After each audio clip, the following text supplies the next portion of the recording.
10월 5일 신앙과 신학사랑방 일요 모임을 시작하도록 하겠습니다. 종이 올리시면 묵상하시고 그리고 시편 성서를 듣도록 하겠습니다.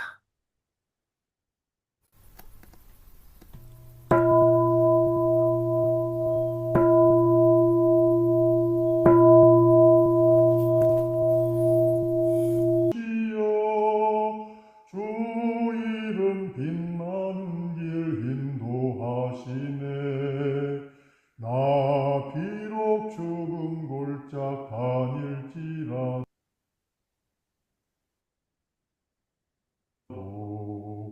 함께 가는 내 주님이 지켜주시고 든든한 지팡이로 보살피시니 두려움이 연기처럼 사라져가네. 주님이 차려주신 나의 잔치상 내 원수 눈앞에서 차리신 밥상 내 머리에 귀한 기름 부어주시니 오 주여 나의 잔이 넘치나이다. 진실로 선하시고 인자하신 주 평생토록 나와 함께 동행하시리. 나는 주님의 집 돌아가오니 영원히 그곳에서 살겠나이다. 한국 천주교회 창립 200주년 기념 신약성서 마태복음 26장 47절. 예수께서 아직 말씀하시고 계실 때에 12제자 중에 하나인 유다가 왔다. 또한 그와 함께 대제관들과 백성의 원로들이 보낸 많은 군중도 칼과 몽둥이를 들고 왔다. 그런데 그분을 넘겨줄 자는 그들에게 표징을 일러주며 내가 입맞출 사람이 바로 그 사람이니 그를 붙잡으시오 하고 말해 두었었다. 그는 곧 예수께 다가와서 반갑습니다 랍비 하면서 입을 맞추었다. 예수께서 그에게 친구 무엇 때문에 왔는가 하고 말씀하셨다. 그때 그들이 다가와서 예수께 손을 대어 그분을 붙잡았다. 마침 예수와 함께 있던 이들 가운데 한 사람이 손을 펴 자기 칼을 빼어들고 대제관의 종을 쳐서 그의 귀를 잘라버렸다. 그때 예수께서 그에게 말씀하셨다. 당신 칼을 칼집에 도로 놓으시오. 칼을 잡는 자는 모두 칼로 망하는 법입니다. 당신 생각으로는 내가 내 아버지께 청하지 못할 것 같습니까? 청하기만 하면 이제라도 12군단이 넘는 천사들을 내 곁에 세우실 것입니다. 그러나 그렇게 한다면 이렇게 되어야 한다고 한 성경 말씀들이 어떻게 이루어지겠습니까? 그 시간에 예수께서는 군중들에게 이렇게 말씀하셨다.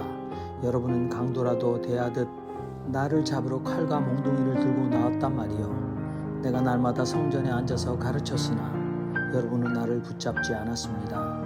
그렇지만 이 모든 일이 일어난 것은 예언자들의 성경 말씀들이 이루어지게 하려는 것이었습니다. 그때의 제자들은 모두 그분을 버리고 도망갔다. 그들은 예수를 붙잡아 가야파 대제관에게 끌고 갔다. 거기에는 율사들과 원로들이 모여 있었다.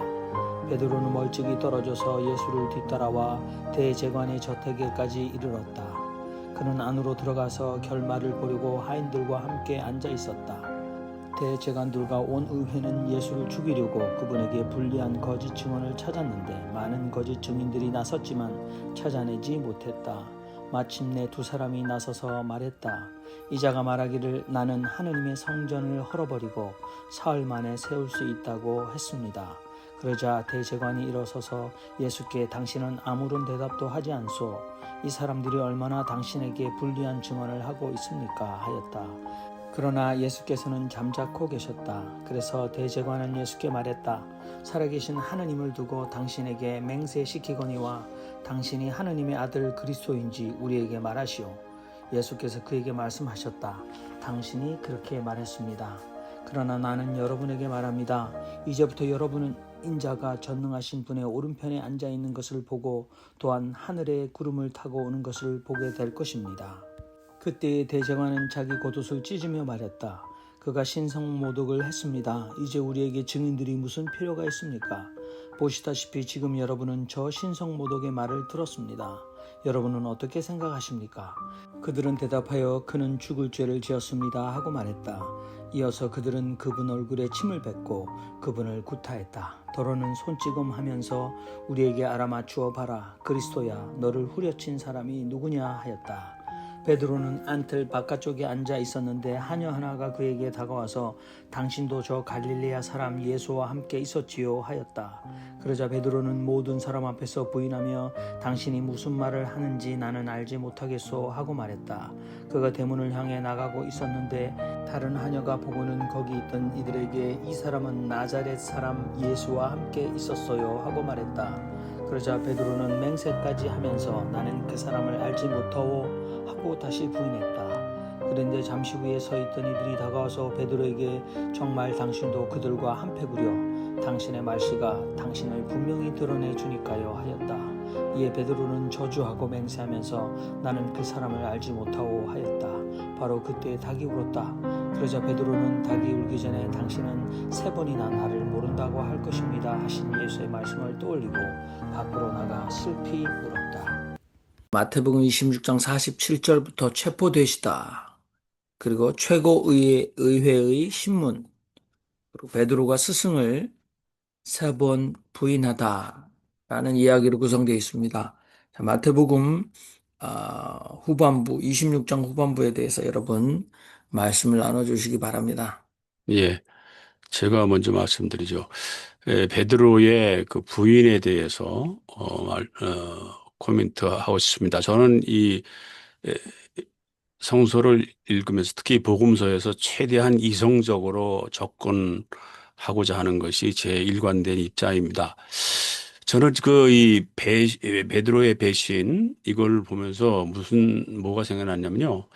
제가 이제 얼마 전에 한 몇 년 전에 읽었던 이승훈이 쓴 편지, 그러니까 그 정약용하고 이제 천안매부지간이었죠. 그 사람이 쓴 책이 있어요. 그 책 제목이 그 다산 자네에게 믿음이란 무엇인가 뭐 이런 책이었는데 아주 그 책을 아주 흥미있게 봤거든요. 이승우는 45살에 잡혀서 배교 문서를 씁니다. 그리고 참수형을 당했어요. 그래서 우리나라에서 제일 첫 번째 세례를 받은 사람, 천주교 영세를 받은 사람인데도 순교자가 되지 못하고 있어요. 성인이 되지 못하고. 그러니까 이 사람이 배교 문서를 쓴 거는 그 사람이 이제 남인이었기 때문에 남인의 아주 우두머리 같이 그런 입장인데 정치적으로 배교 문서를 써야 남인들이 이제 살 수 있기 때문에 그렇게 하고 정치적인 이유로 참수를 당합니다. 그런데 정약용은 배교를 합니다. 배교를 하면서 이제 85 몇 살까지 삽니다. 그럴 때 이제 이승훈은 형식적으로는 배교했지만 참 믿음을 가지고 있었고 정약용은 실제로 믿음을 버렸고 그러면서 이제 계속 살았고 그래서 그런 편지를 썼대요. 그래서 부인한다, 예수를 부인한다, 신앙을 부인한다는 게 무슨 의미가 있는가 하는 것에 대해서 생각을 많이 하게 되는데요. 그 전에 순교라는 것을 한번 생각을 할 때, 초대교회 당시에 그 영지주의에서는 순교를 굉장히 스캡티컬하게 봤습니다. 그래서 무슨 의미가 그렇게 있는 거냐, 그것이 깨달음이 중요하지, 이런 거였습니다. 그래서 이 종교적으로 어떤 면에서 너무 미화되고 감정적으로 뭐 이렇게 된 면이 있지 않느냐. 인간은 때로는 적절하게 삶을 위해 구체적으로 순교해서 예수에게 도움되는 게 뭐고 뭐 얻어지는 게 뭐냐. 뭐 이런 퀘션까지 가질 수가 있는 거죠. 신앙에 때문에 무조건적인 희생을 하는 그런 것에 대한 퀘션을 갖게 만들어주는 저는 오늘 그런 쪽의 얘기를 드리고 싶었습니다. 네, 감사합니다. 순교에 대해서 또 우리가 다시 생각을 해볼 수 있을 것 같습니다. 우리 김성봉 목사님 마이크 시. 음. 제 목소리 잘 들립니까? 네네. 네. 나사렛 예수 운동, 나사렛 예수를 중심으로 한 이 운동은, 성전에 도전하는 그러한 운동이었습니다. 그리고 그것은, 혁명적, 에너지를, 예, 쏟아붓고 또 처절한 투쟁을 통해서 어, 이 땅에 하나님 나라를 이루어가는 그런 운동이었죠. 어, 그렇기 때문에 목숨을 내어놓고 하는 운동이었습니다. 당시에 성전의 부패상에 대해서 제가 여러 번 말씀을 드렸습니다만 그 제사장이 되기 위해서 대제관이 되기 위해서 아, 뇌물을 총독한테 바쳤고 그래서 총독은 대제사장을 한 사람만 주게끔 돼 있는데 그래서 그 사람이 죽으면 그 다음 사람을 세우게끔 돼 있는데 그 뇌물을 받아 챙기기 위해서 대제사장들을 여러 명 뒀습니다.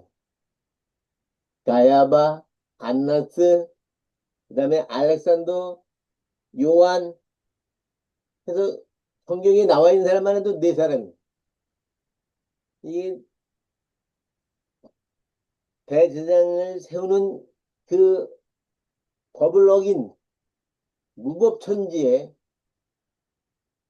부패 타락한 성전이었고 그래서 그들 들러 엎어야만 됐던 제대로 신앙생활 하는 사람이라면 그 성전 체제에 타협을 해서는 안 되는 거죠.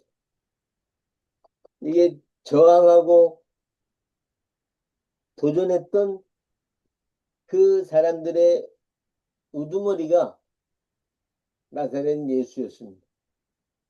나사렛 예수의 이 처절한 투쟁 가운데 베드로가 배신을 때렸던 겁니다.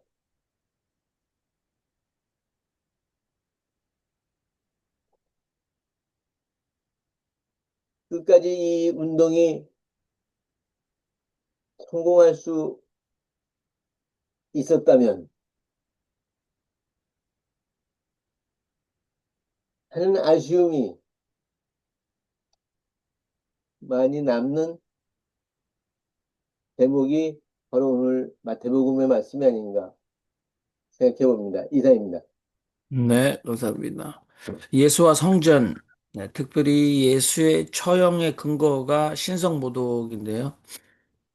특별히, 네, 예수의 성전 청결 사건은 복음서 4편에 다 기록을 하고 있는데, 아무튼 그 성전 종교였던 유대교를 어떻게 예수께서 부인하시고 새로운, 예, 신앙으로 대체하시는가의 의미에 대해서 말씀해 주신 것 같습니다.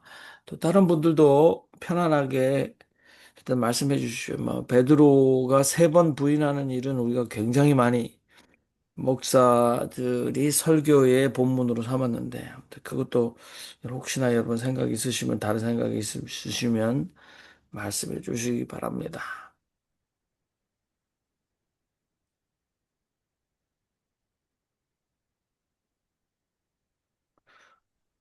저는 그 이현주 목사님께서 늘 그 예수와 만난 사람들이라는 아주 지금은 제가 볼 때는 40년도 더 된 책 같은데 이현주 목사님께서도 그땐 젊으셨겠죠. 네, 그때 하신 말씀이 보면은 이제 베드로의 이 부인 사건을 가지고 유다 가룟 유다와 비교를 했습니다. 그래서 흐느껴 오는 베드로를 향해서 예수님께서 속으로 하시는 말씀을 이렇게 목소리를 의인화해서 글을 썼는데 마태복음에 의해서도 그렇고 교회는 이렇게 베드로처럼 연약한 우리가 요즘에 메타인지라고 그러는데 자신의 잘못을 후회하고 흐느끼는 연약한 어깨 위에 내 교회를 세우겠다라고 말씀하시면 굉장히 낭만화하는 것 같지만 아무튼 교회는 철저히 똑똑하고 계산적이고 빈틈없는 가론 유다와 같은 신앙 위에 세워지는 것이 아니다. 뭐 이런 말씀을 하셨어요. 그리고 또 많은 분들이 이 베드로가 세 번 부인한 것을 요한복음 21장에 네가 나를 사랑하느냐와 연결을 많이 시킵니다. 그래서 예수님께서 의도적으로 세 번이나 물어서 베드로가 세 번 부인한 것을 기억하게 하셨다. 뭐 이렇게 해석을 많이 하는데 아무튼 뭐 우리가 그 그런 성경 해석의 의미화를 듣고 신앙, 소위 말해서 은혜를 받고 지내왔습니다. 또 우리 김성봉 목사님께서 아쉬운 부분이다라고 말씀하셨는데 아무튼 예수를 저주하고 맹세하는 그리고 예수님의 예언을 기억하고 바깥으로 나가 슬피 울었다 하는데 전설에 의하면 베드로의 이 두 얼굴의 두 뺨에는 너무 많이 울어서 눈물로 그 골이 파질 만큼 선명한 예, 그 눈물로 인한 네, 상처가 있었다. 이렇게 들리고 있습니다. 요즘에는 심리학을 공부한 그리스도인들이 많으셔서 그분들의 신앙으로 이렇게 아브라함부터 뭐 사라, 이삭, 뭐 이렇게 야곱 이런 분들을 이제 심리학적인 해석이라고 할까요? 그래서 그분들의 자신의 그 인간적인 심리학적 동기와 그다음에 인간론을 기준으로 목소리를 살려내고 상상력을 피는 그런 해석도 많은 것 같습니다만은 여전히 저는 베드로가 스승을 부인한다. 근데 그거는 우리 지성수 목사님 말씀하신 것처럼 그 엔토 쇼샤코의 침묵이라는 예 소설에 보면 예수를 어, 일본 농민들이 부인하는 또 부인하지 못하고 순교하는 많은 장면들을 계속해서 따라다니면서 충격을 받는 그 애꾸는 일본 소장농의 관점으로 이야기가 되지 않습니까? 그리고 거기에 아, 저 사람들은 저렇게 신이 나타나서 아무런 구원도 보여주지 않는데 왜 저렇게 자신의 목숨, 특히 목이 날아가고 이런 일을 하는가라는 의문을 어, 결단코 내려놓을 수가 없어서 계속해서 순교하는 현장을 숨어서 보게 되지 않습니까? 그 한 장면은 보니까 그 본인이 옥에 갇혀서 광 같은 옥에 갇혔는데 옆에서 그 바로 지근거리의 마당에서 신문하는 장면을 눈으로 보고 듣게 되지 않습니까? 그래서 당신 예수를 부인하라, 저주하고 부인하라 하니까 그렇게 할 수는 없습니다, 날이. 그랬더니 바람을 가르는 이 칼소리가 들렸고 쿵 하고 머리가 떨어졌다. 그리고 무더운 여름에 성가시게 파리가 날아다녔는데 그 뜨거운 피가 흐르는 마당 위로 여전히 동일하게 파리들이 날아다니고 있었다. 뭐 이런 장면도 있었는데 본인이 직접 그 수감이 되었을 때 그 벽에 신을 향하여 저주하고 신을 부인하는 수많은 자신이 보았던 그 선교사들의 모습을 그 선교사들의 흔적들을 확인하죠. 굉장히 엔토 쇼샤쿠의 침묵은 여러분들 어떻게 생각하실지 모르지만 예수를 부인하는 것, 베드로처럼 그리고 배교하는 것, 그리고 또 순교하는 것에 대해서 이때까지 쓰여진 소설 중에 가장 또 신학적으로도 우리가 가장 큰 질문들을 하고 있는 게 아닌가 뭐 그런 생각을 해봅니다. 말이 길었는데 이런 마이크 키시면 바로 연결해 드리겠습니다. 우리 다석 다사고록보다 이 성서에 관해서 말씀하시는 게 그렇게 쉽지 않으신 것 같은데요. 마이크 켜시고 말씀하시면 되는데, 헨리킴 목사님이 좀 말씀을 하시죠.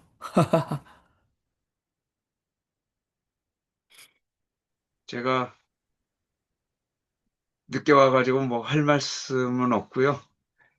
어, 한 교리에 대해서 과연 배교하는 것은 가능하겠지만 나의 마음속에 있는 하나님을 배교하는 것은 없는 것 같아요. 내 마음속에 있는 하나님을 배교한다? 아, 그거는 궁극적으로 하나님에 대한 인식이 바꾸지 않았을까? 인식이 바뀌어가는 자기 마음을 배교하는 것은 가능해도 궁극적으로 쫓아가는 그것을 하기는 어렵지 않은가. 저는 그렇게 생각합니다. 그리고 앤더 슈사크의 그 침묵 속에 나와 있는 여러 가지 그 본질적인 마음과 저도 한때는 제가 추종했던 것들에 대한 길을 가려고 했다가 그것이 아니다라고 단연코 얘기했을 때 과감하게 맞서서 나왔는데 나와서 보니까 또 이 기존의 교회들, 기존의 이 종교인들 그 모습 속에서 제가 맞섰던 것들을 또다시 보게 되니까 제가 요즘은 과연 기독교에 과연 가는 것이 맞는가. 그래서 저는 지금 굉장히 고민을 많이 하고 있습니다. 속으로는. 여기까지 저도 생각이 미치게 됩니다. 네, 네. 감사합니다. 김순선 선생님도 말씀을 하시는 게 좋을 것 같습니다. 다른 분들은, 한국에서는 이 추석 연휴의 무드가 있기 때문에 힘드신 것 같은데. 예. 요즘 제가 목이 잠겨가지고 요즘 한국의 검찰이랑 뭐 특검이랑 해서 뭐 여러 가지 나오잖아요. 이제 베드로가 그 배신을 그렇게 예? 쫓아다니면서 구줄하고 그렇게 얘기를 했으면서도 배신하는 거가 우리 한국의 검찰의 그 자기 속을 해서 거짓 증언하게 하고 하는 그런 게 인간의 어떻게 얘기하면 본능 아닌가. 이제 이화영 정신 차려 하고 그 이화영 씨 마누라가 법정에서 소리쳐가지고 이화영이 그 영창 살게 된 그 근간이 어떻게 보면 우리 인간의 가장 절실한 표현이 아닌가 싶어요. 그래서 저는 그래 우리 인간이 본능대로 살아야 된다고 봐요. 본능대로. 다만 정의에 어긋나지만 않는다면 본능대로 살아야 되는데 그 여러 가지 이권 때문에 그냥 그 목숨을 예를 들어 뭐 궁극적으로 목숨을 보존하기 위해서 아니면 또 물질적인 거를 얻기 위해서 그 거짓한 행동을 할 때 그게 어쨌거나 이윤이 있더라도 죽을 때까지는 그게 머릿속에 걸릴 거란 말이에요. 베드로가 눈물이 고를 이룰 정도로 그렇다고 치면 차라리 그냥 한 방에 가는 게 낫지 않은가 이런 생각도 하지만 저도 지금 70 넘어 살지만 마음속으로는 이거 아닌데 하면서도 어떻게 해야 될지 몰라서 그냥 말을 못하는 그런 경우가 굉장히 많아요. 진실을 얘기하기에는 너무 한편으로는 잘난 척하는 것 같기도 하고 자기 정의관에 조금 이거 배신이 아닌가 싶어서 아예 침묵을 해버리는데 우리가 이렇게 살면서 이 하나님에 대한 우리 주 예수님에 대한 그런 거짓 증언을 한다는 건 보통 용감한 게 아니잖아요.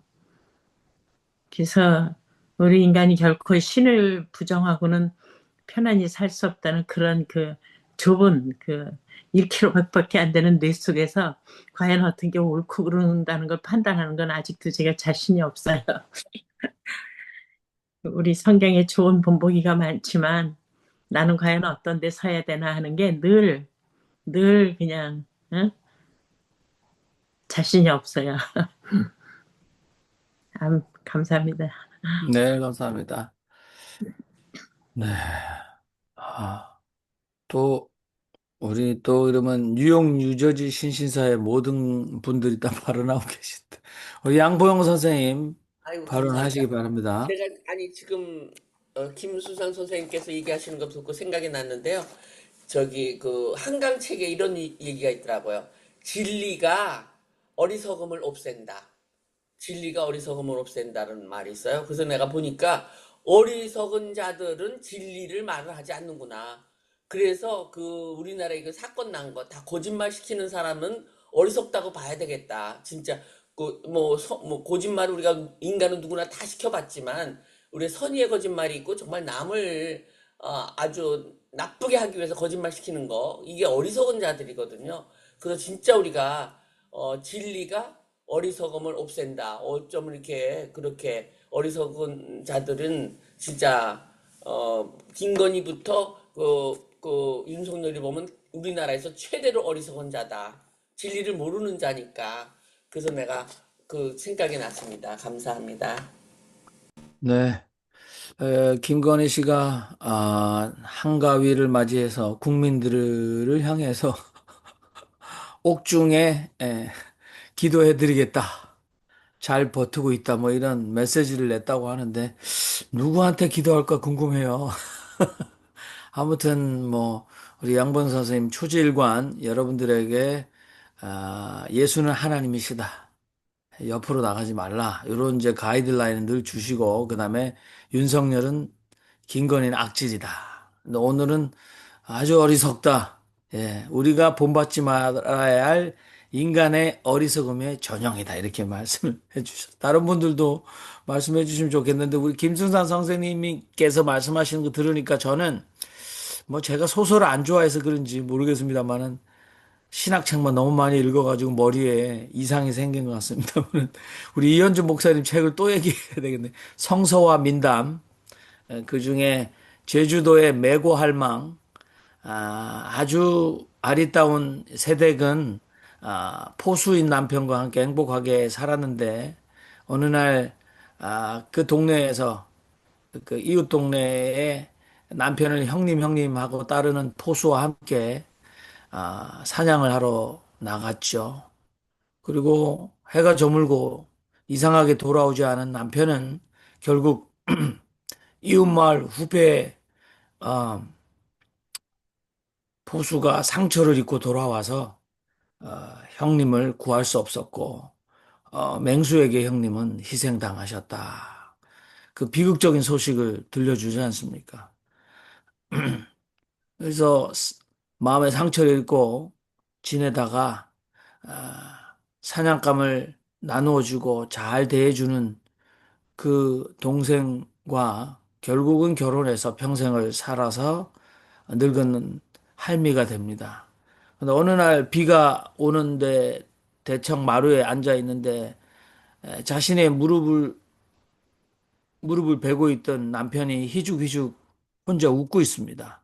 그래서 왜 뭐가 좋은 일이 있냐고 물었더니 그 비가 떨어지면서 처마 밑에서 떨어지면서 그 빗물이 떨어진 걸 보고 얘기하지 않으려고 하다가 지금은 얘기해도 되겠지라고 말하면서 사실은 전 남편을 내가 네가 너무나 아름답고 내가 너를 사랑해서 죽였다 내가. 그랬을 때 그때 피가 나왔는데 저렇게 거품이 나는 빗물처럼 그때 그 장면이 떠올라서 내가 웃고 있다. 너무나 충격을 받았지만 메고 할망은 내색 하나 변하지 않고 기다렸다가 그날 밤에 그 남편과 낳은 자식과 본인이 다 불을 질러서 다 죽었다는 얘기입니다.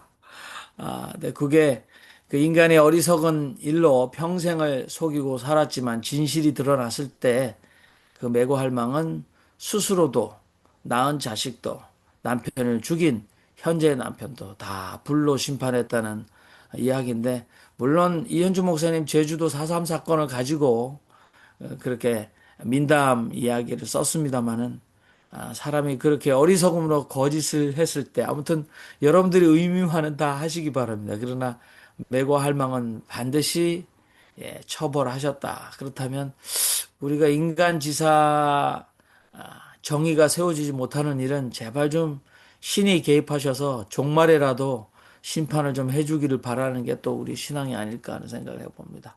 자, 오늘 마태복음 26장 47절부터 75절까지인데 여러분 예수가 신문당하시고 체포되시고 베드로가 스승을 세 번 부인하는 이야기 할 말씀이 없으신가요? 예, 없으시면 우리 다섯 어록 예, 개천절을 맞이해서 우리에게 주시는 좋은 다섯 어록 같은데 다섯 어록 듣도록 하겠습니다. 10월 5일 신앙과 신학사랑방 1호 모임 다섯 어록 하늘 열렸다는 날에 우린 그저 말쌤은 일텀은 오를레문이니 말 바로 되고 일 바로 되고 올바로 될레문 아이고 등걸 아버지 돌아가셨습니까? 말 안 되는 말을 하면서 말썽만 되지 말라고 못된 일로 가면서 일을 보니 많이 먹겠다고 올바로 일바로 된 말 아해 밑에 보리까 오리오리 오로리 풀풀이 풀리는 오리이고 일일이 실실이 너나 곤우어 쌈째는 나이 하늘 한 당김 받게야 옳킴이란 없는 거. 1959년 10월 3일 날 개천절날 다섯 선생님께서 쓰신 일지인데 우리 우선 윤정현 신부님께서 도대체 무슨 뜻으로 쓰셨나 우리가 좀 알아봐야 되겠습니다. 예, 마이크 켜시고 말씀해 주십시오. 다시 또 다섯으로 우리가 공부하는데 오늘은 특별히 개천절 하늘이 열렸다는 날에라는 그런 제목으로 시조를 쓰신 글입니다. 그러니까 다섯님이 이제 1년에 특별히 생각한 날이 10월 3일 그리고 10월 9일 그리고 동짓날이에요. 동짓날은 소강절에 동지시를 놓고 늘 한 해 첫 시작을 하면서 그 시를 되풀이하면서 새로운 한 해를 시작하는 그래서 소강절에 대해서 아주 존경의 의미로 그 소강절 시를 애독하셨고 그리고 그 소강절 시를 다시 또 일제 훈민정음으로 일제 기록하고 생각하셨고 10월 3일은 등걸 아버지, 당군 아버지를 늘 생각해서 그 3일 신고라든가 그리고 천부경과 함께 이렇게 번역을 하면서 10월 3일 홍익인간 제세이화에 대한 우리나라의 통치 이념을 늘 생각하셨습니다. 그리고 10월 9일은 훈민정음 해례본을 놓고 도표를 그려가면서 훈민정음에 대해서 그리고 잊혀진 글자를 찾아가면서 그 활용에 대해서 쭉 뽑아서 이렇게 일제에 기록하셨어요. 그래서 매년 그것이 반복돼서 했는데 그 10월 3일이면 이 개천절에 관한 시조가 많아요. 그리고 또 나는 얼이란 개천절에 또 쓴 시도 있고 그래서 오늘은 그 우리 정영민 목사님이 이 아래아 한글이 깨져가지고 이 글이 잘 안 나오는데 제가 이제 후민정음체로 글을 올렸더니 이 다른 한글 프로그램에 깨져서 나와요. 근데 우리 카톡방에 아주 잘 이걸 정자로 해서 잘 올려주셨어요. 그러니까 자꾸 읽으면 소리 나는 대로 읽으면 뜻이 와요. 근데 이제 한자 한자 보면 한 단어는 무슨 말인가, 무슨 이렇게 어려운 말이 다 있나 할 정도로 되는데 이게 또 소리 내서 소리 나는 대로 읽으면 또 뜻이 오기도 합니다. 그래서 우리 지성수 목사님이 아니 무슨 시가 이런 시가 이런 어려운 글이 다 있냐고 한번 말씀을 하셨는데 한번 읽어보겠습니다. 예, 하늘 열렸다는 날에 하늘이 열렸다는 날이에요. 하늘이 열린 날이 열렸다는 날에 제목도 그래요.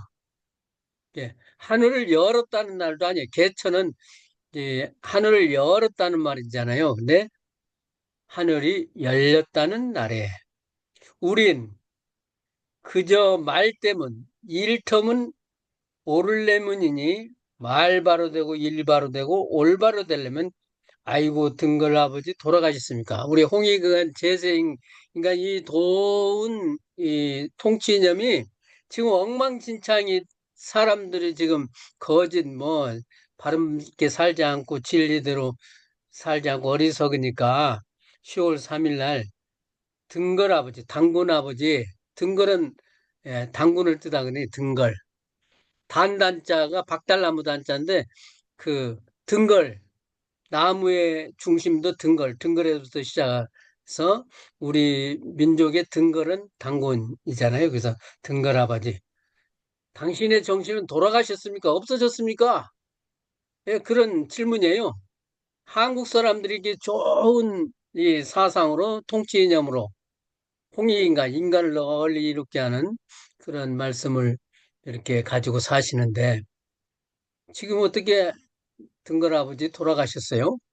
할 정도로 세상이 됐다. 그런 일련은 그래요. 말 안 되는 말을 하면서 말썽만 되지 말라고 못된 일로 가면서 이 일을 보니 많이 먹겠다고. 그게 많이 돈 벌어서 많이 먹겠다고만 정신이 빠져서 안 될 걸로만 가고 말썽짓만 하게 된다, 사람들이.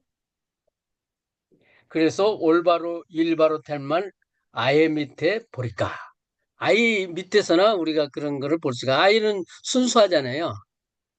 그러니까 아예 밑에서나 볼까 이미 어른들에서는 찾아보기 어렵게 됐다.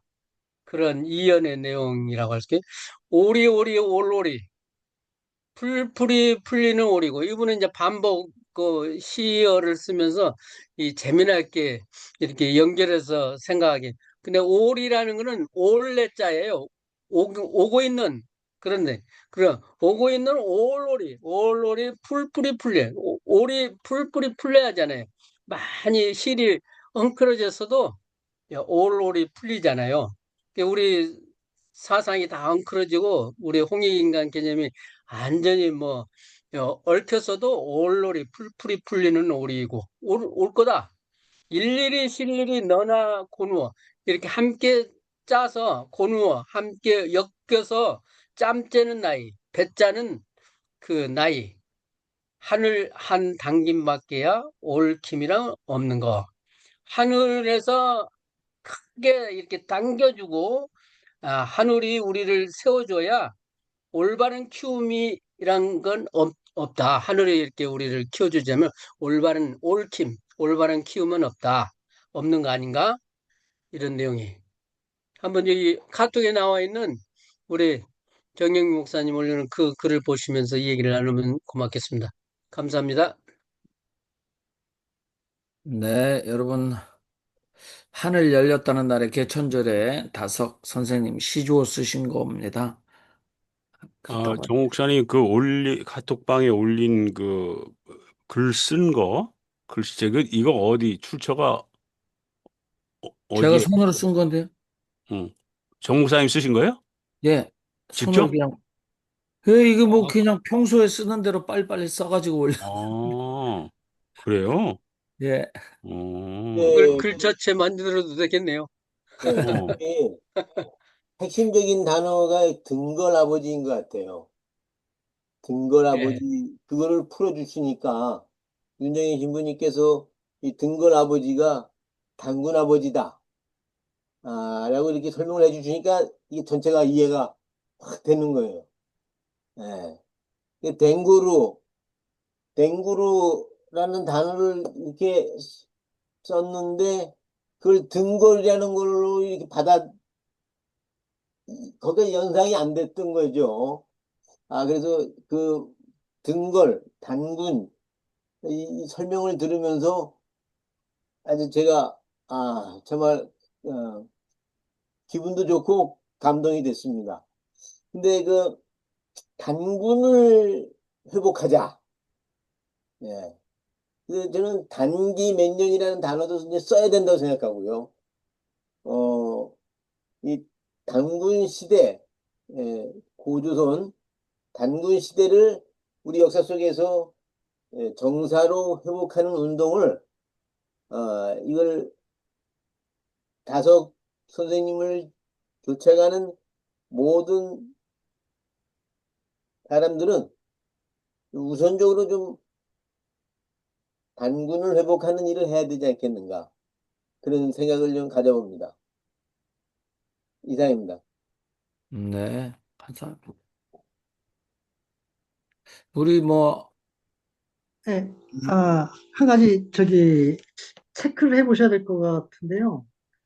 제가 이제 영인본을 보니까 아해 밑에가 아니고 이해 밑에로 돼 있거든요.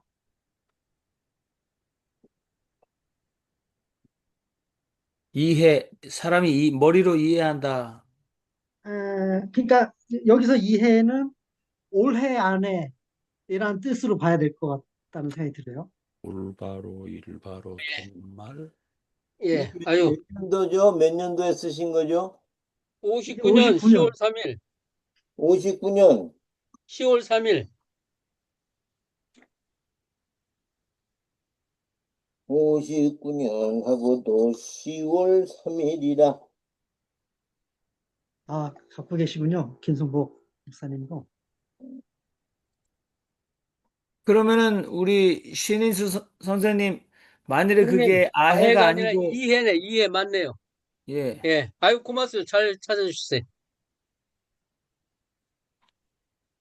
그러면 어떻게 이해되죠? 그게 올바로 이해, 일바로 된 말 예, 이해 밑에 보니까 이렇게 예. 되면은 제대로 이해하게 예. 올해에는 이해하겠지. 그런, 그러니까 올해가 가기 전에 예, 올바른 일 뭐 이런 거를 들을 수 예, 있겠는가 뭐 이런 뜻 예, 예, 아닐까 보니까, 싶어요. 예. 예. 아니, 다석 선생님은 무슨 심통으로 이렇게 말을 베베 꼬아가지고 좀 쉽게 하지. 도대체 왜 그랬을까?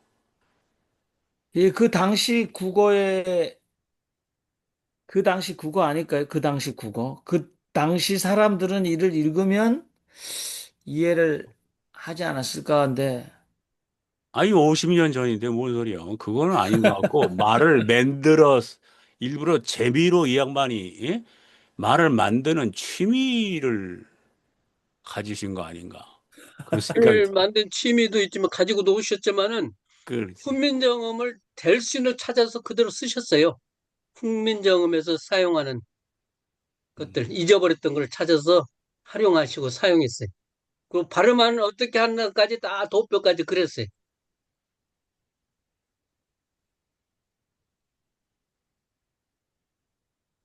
그러면은 그 지금 신인수 선생님이랑 김성모 목사님 가지고 계신 책에는 그게 이렇게 오리지널이 있다가 그 젊은이들도 알을 수 있는 현대적 국어로 다시 해석이 돼 있습니까? 짧게 시처럼 번역이 돼 있습니까? 아, 아니요. 이 책은 그냥 영인본이라서 그냥 그 오리지널만 있고요. 어. 그다음에 이 책은 이제 아, 정양묘 신부님이 이제 그 우리말로 윤문도 하고 해설도 하신 책이 최근에 세 권짜리로 나온 게 있는데, 근데 이제 저번에 윤정현 신부님이 말씀하시기에는 약간 좀 부족함이 있으시다 이렇게 말씀하셨던 걸로 기억합니다. 예. 그게 그러니까 정양모 신부님은 한글씨만 따로 빼가지고 해설을 한 거예요. 아, 한글씨만. 지금 이건 그러면 한글 아니에요? 이건 아니야? 지금 이건? 아니, 다섯 글자는 한문도 있고 한글도 있는데 네. 정양모 신부님 한글만 아니, 그러니까 지금 읽은 거, 400페이지 중에. 지금 예, 읽은 한글이에요. 거, 예, 그럼 예, 그거 정양모 신부님 어떻게 풀었는지 한번 읽어봐 주면 그리고 우리 좋겠어요. 신인수 선생님이 예. 그러면 그 찾아보시면 되죠. 예, 59년 10월 3일에 쓰신 이 시조 같은 하늘 열렸다는 날에 이게 정양부 신부님이 운문으로 다시 편안하게 해설을 해주셨나요? 예. 아니, 그 해설은 김웅호 선생님이 한 거를 내가 어디서 본 것 같은데. 제가 카톡에 제가 찍어서 올려드릴게요. 네.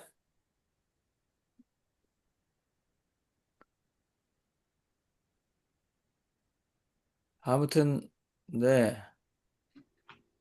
우리 다석 선생님은 우리에게 진리를 쉽게 던져주지는 않으시고 숙제를 주시면서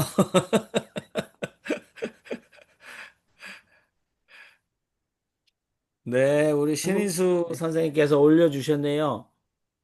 개천절에 이렇게 돼 있습니다. 우리가 원하는 것은 말이 통하고 일이 통하고 정의가 통하는 세상이다. 말이 바로 되고 일이 바로 되고 정의가 서는 세상을 학수고대한다. 아이고, 당군 할아버지는 돌아가셨는지요? 정부는 말도 안 되는 말을 하면서 백성들에게는 말썽만 피우지 말라고 하고 못된 일을 하면서 일을 했으니 많이 먹겠다고 한다. 올바르게 일 바로 했다는 말을 올해 안에 들을 수 있을까? 10월처럼 오롤이 풀풀이 풀려야지 않겠나? 천을 짜는 것처럼 일일이 실실이 너와 내가 꼬누고 함께 짜야 하지 않겠나? 하늘에서 끌어당기지 않으면 하느님과 연결될 수 없다. 요거는 와, 이승만 독재가 극에 달했던 1959년 개천절의 읊은 시조이다. 말과 일과 정의가 불통인 세대를 꼬집으면서 당군의 홍익인간 이화세계 정신이 사라졌다고 개탄한다. 정치개혁은 도저히 바랄 수 없다고 개탄한다. 다석은 하느님이 이끌어 주시지 않으면 인력으로는 자유와 협동은 불가능하다고 생각한 것 같다. 쌈째 공동체를 이루는 것, 그게 쌈째라고 표현이 되어 있었죠. 그리고 나이는 실로 천을 짜는 과정이고 옳힘은 끈이나 줄로 단단히 감김 이렇게 여기 정양모 신부님이 아주 쉽게 해주셨네요. 예. 훨씬 우리 쉽네요. 어? 양보영 선생님 굉장히 은혜를 받을 만한 해석이었습니다. 어, 훨씬 쉬워.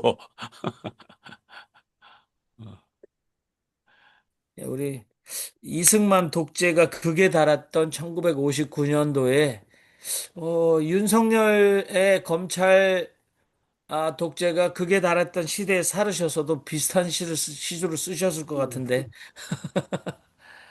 예. 아무튼 뭐 우리 정숙자 목사님 돌아오셨네요. 잘 다녀오신 것 같습니다. 오늘 한 말씀 잘 다녀오셨는지 해주셔도 좋겠습니다. 아니, 그는 오늘은 듣기만 하겠습니다. 감사합니다. 죄송합니다. 늦었어요. 아닙니다.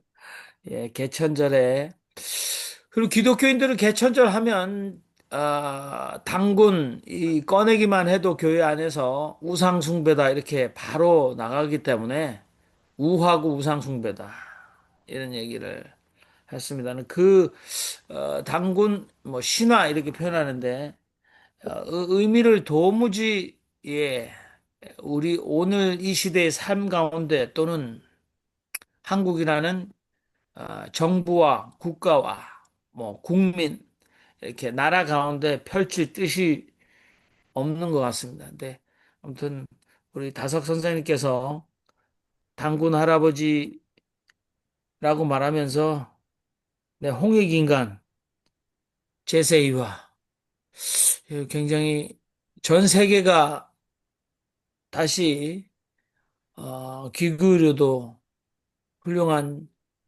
본받아야 할 정신인 것 같은데 아무튼 여러분들 아무튼 그래도 외국에 나오면 애국자가 된다고 저희가 바깥에 나와서 지금 천부경 그다음에 한단고기뿐만 아니라 정체성에 대해서 우리가 필요하다라고 열심히 노력하는 분들이 김수상 선생님과 헨리킴 목사님이십니다. 뭐 저도 열심히 하지는 않지만 껴서 같이 다니고 있습니다. 몰려 다니고 있습니다.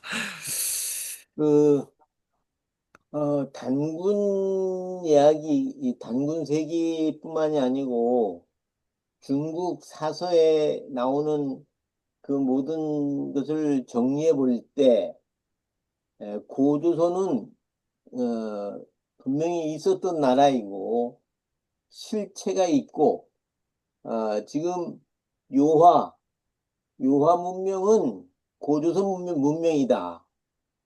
그렇게 우리가 확신을 가질 수가 있습니다.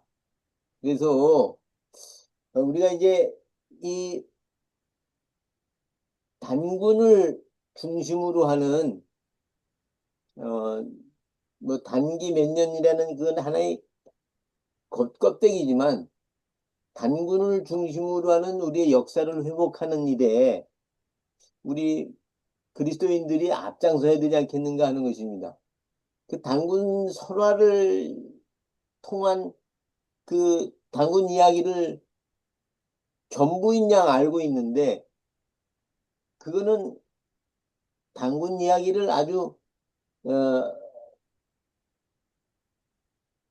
왜 축소한 아주 축소한 이야기에 불과한 것이고 사실 단군 이야기는 에, 환인, 환웅, 단군 해서 5천년, 6천년 역사 아주 장구한 역사를 이제 갖고 있다고 하는 것 그런 좀 이 역사에 있어서 역사학에 있어서 우리의 민족사를 복원하는 일에 우리 그리스도인들이 앞장서야 되지 않겠는가 그런 생각을 가져봅니다. 이상입니다. 네, 감사합니다. 윤 신부님, 고창에 고인돌이 많잖아요. 그 고인돌은 어떻게 되는 거예요? 그건 단군 시대하고는 어떻게 되는 거예요? 단군보다 훨씬 후죠. 그때보다 후라고요? 단군 음, 시대보다? 예. 그래요? 저기 12세기, 기원 12세기, 13세기예요. 이 고인돌 시대는. 그러면은 기원전 네? 1200년에서 12세기 1200년에서 1400년 예, 1500년 그 당시 그 기원전. 기원전이죠. 기원전. 예, 기원전. 그러면은 음. 단군 시대하고 그 얼추 맞아 떨어지는 것 같은데요. 당군 더 이전인데, 당군 문화에 예, 거의 다 고인돌이 나와요. 당군. 그러니까 우리가 생각하기에 조선이거든요. 그런데 이제 이조선이 생기면서 그 당군 시대 조선은 고 옛날 조선이라고 그렇게 썼고 우리 식민사관을 가진 사람들이 그 다음에 조선은 이씨가 세운 조선이 진짜 조선이고 당군이 세운 조선의 옛날 조선, 고조선이라고 그렇게 분류를 잘못한 거예요.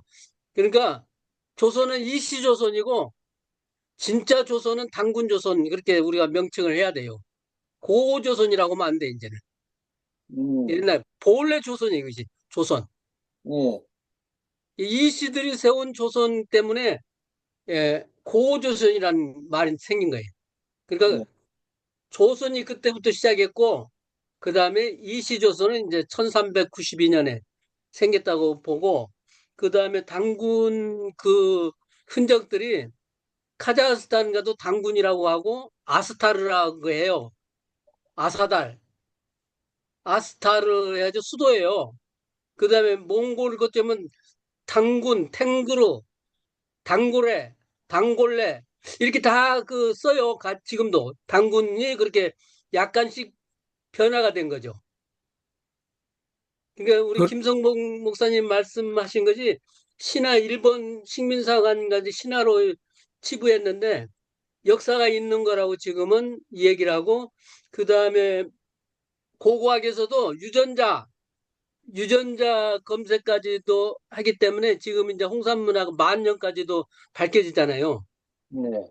유전자를 통해서 연구를 하기 때문에. 그렇기 때문에 당군 조선도 그렇게 없어진, 신화화됐던 것이 역사로 들어올 수 있지 않을까 이제 생각되기도 해요. 그렇다면은 네. 그렇다면은 우리 조선인민주의 공화국은 제대로 쓰고 있네, 쓰고 국호를. 있는 거죠. 예, 조선이란 말을. 그러니까 지금 두 흐름이 있어요. 지금 두 나라 얘기를 하는데, 두 국가를 이야기하는데, 오늘날 얘기하는 두 국가죠. 근데 그게, 고구려의 모체가 됐던 고조선, 아까 말씀드린 그 원래조선, 원래조선, 그 요하를 중심으로 해서 좌우에 형성됐던 그 홍산 문화를 배경으로 하는 그 고조선, 원래조선. 그리고 그 밑으로 내려와서 이쪽으로 와서 삼한, 마함, 변한, 진한, 이 중심으로 한 그래서 대한민국, 이건 남조고, 북조는 조선민주주의인민공화국 해서 이 두 나라로 나눠진 게 어떻게 보면 이게 운명인 것 같기도 해요. 운명인 것 같기도 하고, 세계의 모순을 그대로 우리가 지배한 것이다 보고, 태극이 지금 3태극이 원래 있는데 지금 2태극으로 했어요. 음양으로. 예, 근데 그것도 보면 북쪽은 조선을 얘기하는 것 같고, 이 아래쪽은 대한민국을 얘기하는 것 같아요. 근데 하여튼 두 나라가 언젠가 하나가 되겠지만, 둘로 가는 것도 어떤 의미를 갖는 거 아닐까 생각해 봅니다. 어쨌든 나라로 인정하는 노력이 우리에게 필요하다. 이렇게 말씀드릴 수가 있겠습니다. 네. 네, 김수산 선생님 말씀하세요. 그, 그 고조선의 석기 시대로 도를 사용했다고 그렇게 얘기를 했는데요. 요즘은 이제 연대수를 정확히 읽어내잖아요. 그리고 스위스 계곡에 빠진 그 아이스맨이 지금 박물관에 있는데 그게 5천 년 된 송장인데 철도끼를 허리에 찼어요. 그러니까는 고조선 시대에 이미 철기 문화가 있는 거예요. 구석기 문화가 아니고. 그리고 요한명이나 홍산 문화 그게 다 백일화에 드러나서 그 우리가 만년의 역사를 가진 게 증명이 되니까 유네스코에서 이 지구상에 가장 오래된 시연의 역사와 문화를 가진 게 시연의 문화와 역사를 가진 게 동이배달민족이라고 했어요. 그 동이배달민족은 어떤 걸 말하면 우라랄타야 산맥에 산스크리트어를 쓰는 동이배달민족이 우리 조선의 조상이나 마찬가지죠. 그게 환단고기에 그 안경전이라는 사람이 중국을 7년 8년 헤매면서 그 에비던스를 구하느라고 엄청 애를 썼는데 많이 소실된 가운데서도 유물이 있으니까 그 유물은 정확히 연대수가 나오잖아요. 피라미드만 해도 거의 기원전 3천년이 조금 안 되는데 짝퉁은 나중이잖아요. 어쨌거나. 에? 근데 원조의 고인들이 우리나라 그저 이북 북방에 그렇게 많은 거예요. 그러다 보니까 현대에서 그 역사적으로 기록된 그런 것들이 가장 우리나라께 오래됐다는 걸 알았죠. 뭐 구텐베르크 활자도 최초라고 했는데 고려시대 그것도 그때 우리는 다 철로 한자를 딱딱 썼는데 그때 가져가서 그 고려 때 가져간 거를 글자의 시초라고 그렇게 정말로 정말 황당한 그런 기록이 이제 다 나왔는데 지금 우리 민족이 그렇게 오래됐기 때문에 우리 민족의 DNA는 세계에서 최고예요. 그걸 이제 어떻게 증명하냐면 최고라는 의미는 여러 가지 방면이 있는데 예를 들어 그 Y 염색체가 굉장히 그 남자 여자를 가르잖아요. Y 염색체가. 근데 그 Y 염색체 자체가 굉장히 다양해서 족보를 찾는데 Y 염색체 아니면 찾을 수가 없을 정도로 그렇게 정확하게 나와요. 특히 이제 지문 같은 게 그러니까 이제 살인 사건 났을 때 거기서 조그만 흔적이 해서 그 Y염색체가 발견되면 누구라는 게 그냥 딱 나타날 정도로 그 특징이 있어요. 그 이제 재밌는 통계가 하나 있는데 징기스칸이 굉장히 큰 대륙을 이뤘잖아요. 전 세계 가장 많은 6%의 그 Y염색체가 징기스칸 염색체인 거예요. 그래가지고는 그것 때문에 징기스칸의 그 피가 얼마나 많이 그 전 세계에 있는가 하는 걸 알게 됐죠. 전 세계 인구의 6%라는 게. 얘기가 조금 빗나갔는데 요즘은 역사에 대해서 정말 신기한 게 많은데 우리가 그 고대 글자도 많으면은 AI가 다 해석을 하는데 조금은 해석이 안 되는 말들이 많은데 최근에 그게 굉장히 붐이 나서 해석을 많이 했어요. 그래서 그 고대 문화의 역사가 전혀 달라져 버렸는데 그 중에서도 우리의 그 문화가 굉장히 월등하고 우수하다는 게 그 고고학자들 하는 사람들의 말을 들어보면 깜짝 놀랄 일이죠. 그러니까 우리가 지금 K 문화 이렇게 하는 그 K 문화가 하루아침에 이루어진 게 아니고 벌써 이미 우리 조상부터 그 특유한 재질이 있으니까 저는 그래 지금 세대는 안 돼도 다음 세대 정도 되면은 우리 아들 세대 말고 그다음 손자 세대가 오면은 전 세계를 주름잡을 그 인종은 우리 한국밖에 없다. DNA도 우수하지만 역량이나 능력이 충분하기 때문에 이제 우리가 세계의 중심이 돼서 한국 지질학자들도 이미 얘기했어요. 한국은 세계의 배꼽처럼 숨 쉴 수 있는 가장 중요한 자리라고. 그래서 그런 얘기를 들을 때마다 목에 힘이 주어집니다. 감사합니다. 네. 네, 우리 김순산 선생님은 해외 나가시니까 기승전 우리가 최고다.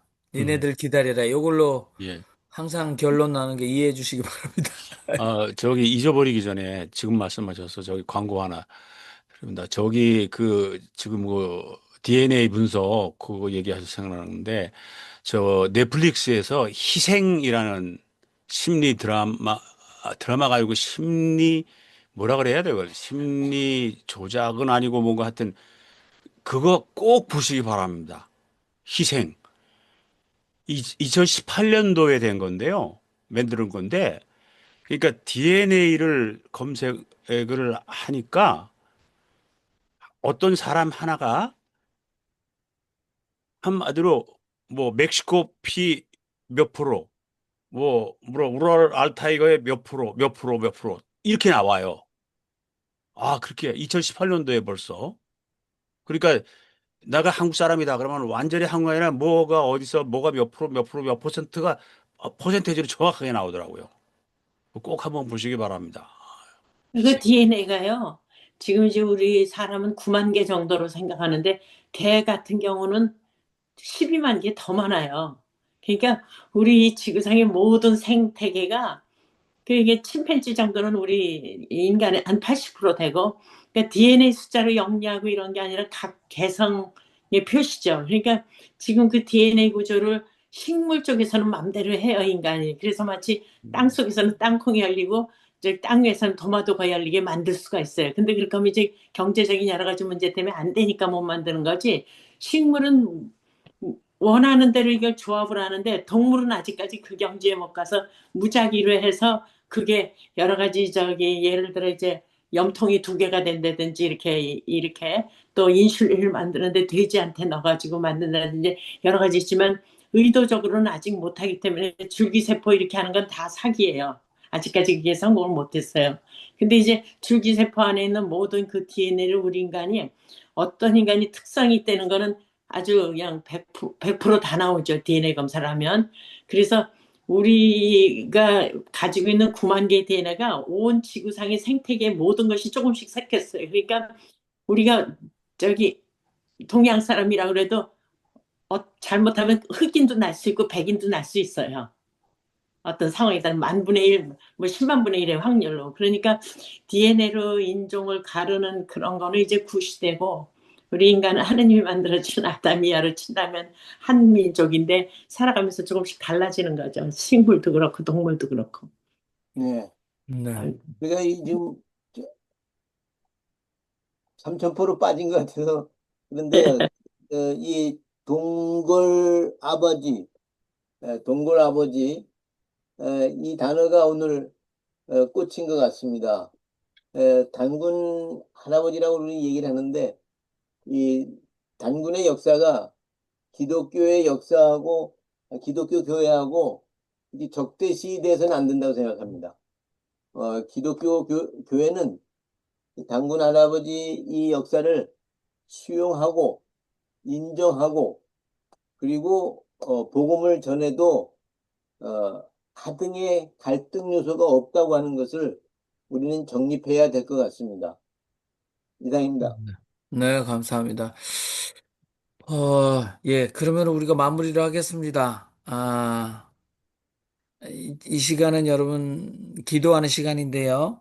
예, 여러분들 각자가 가진 기도의 제목으로 함께 기도해 주시기 바라겠습니다. 기도하겠습니다.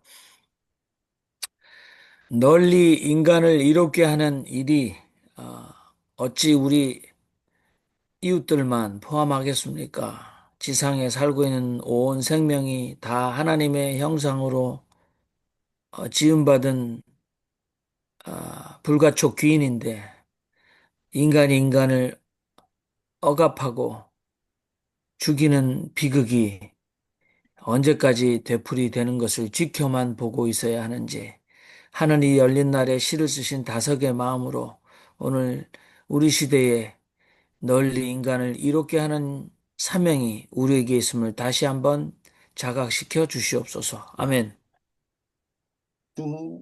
민족의 명절인 중추절을 앞둔 이 밤에 다시 한번 결의를 생각하고 뿌리를 생각하고 그래서 자신의 몸이 어디에서 왔다 어디로 돌아가는지를 생각하는 저희들이 되게 하여 주시옵소서. 아멘. 뿌리를 찾도록 저희들을 인도하심을 감사를 드립니다. 이 뿌리에 굳건히 뿌리를 내려서 더욱더 이민족이 왕성하게 열매를 맺을 수 있도록 주여 도와주옵소서. 아멘. 주님 옹고지신 애끝에서 새로움을 찾아가는 그런 역사가 있게 해주소서. 아멘. 힘이 있는 자가 거짓 증거로 거짓 증언을 세우는 곤탁하온 한국 사회와 시대 사회 속에서 참 진리를 분별할 수 있는 능력을 가지며 살아갈 수 있도록 인도하여 주옵소서.